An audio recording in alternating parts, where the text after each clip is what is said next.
Everyone, it's Neil from Clean and Exterior Clean Melbourne. We're on a very large roof, as you can see here today.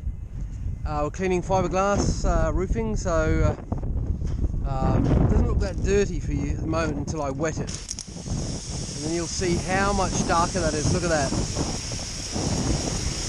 So when you consider this is one of Australia Post's distribution centres, and the amount of light that they're able to achieve by cleaning this fiberglass is right across the warehouse. It's quite astounding, which means ultimately they end up saving power and paying less in electricity.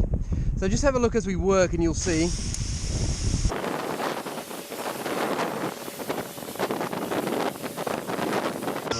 One of the guys is up there doing the work, and you can see how much more light is cascading through these panels here.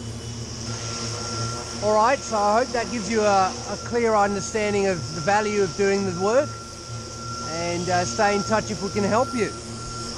And this roof likely won't need to be cleaned again for at least another, I would say, if you're conscientious, maybe 5 years. Probably go to 8 to 10 years, to be honest, so before you start to really see this kind of discoloration coming back. It's fairly slow work, but the results will speak for themselves, and certainly if you have a factory or an industrial warehouse of some kind and you need this cleaned, let us know. We'll be very happy to help you.